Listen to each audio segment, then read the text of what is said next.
నగరం నడి ఒడ్డున ఎప్పుడు రద్దీగా ఉండే కోటి బ్యాంక్ స్ట్రీట్ ప్రాంతం ఇవాళ ఉదయం కాల్పులతో ఉలిక్కిపడింది. ఎస్బీఐ ప్రధాన కార్యాలయం సమీపంలో పట్టపగలే దోపిడీ దొంగలు బీభత్సం సృష్టించారు. నగదు డిపాజిట్ చేసేందుకు వచ్చిన ఒక వ్యాపారిని లక్ష్యంగా చేసుకొని కాల్పులు జరిపి 6 లక్షలతో ఉడాయించారు. ఇక ఈ ఘటనకు సంబంధించిన సీసీటీవీ ఫుటేజ్ ఇప్పుడు వెలుగులోకి వచ్చింది.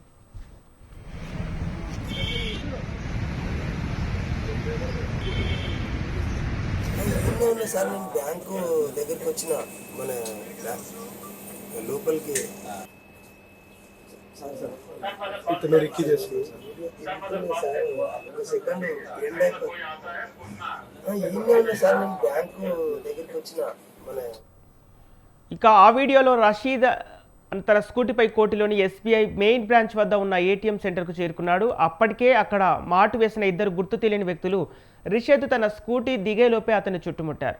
తొలుత తుపాకీతో బెదిరించి నగదు బ్యాగును లాక్కోవడానికి ప్రయత్నించారు. అయితే రిషద్ వారిని గట్టిగా ప్రతిఘటించడంతో దుండగులు అతడిపై కాల్పులు జరిపారు. అనంతరం తీవ్ర రక్తస్రావంతో పడిపోయిన రిషద్ వద్ద నుంచి 6 లక్షల నగదు లాక్కుని దుండగులు స్కూటీపై అక్కడి నుంచి వేగంగా చాదర్ఘాట్ వైపు పారిపోవటం సీసీటీవీ ఫుటేజ్లో స్పష్టంగా కనిపిస్తోంది.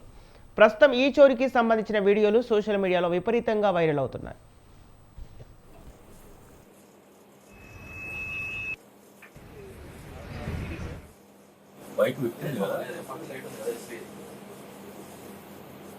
చేతిలో గంధం సార్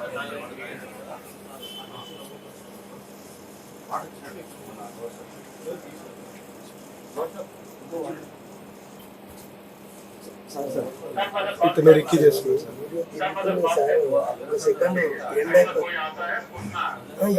సార్ నేను బ్యాంకు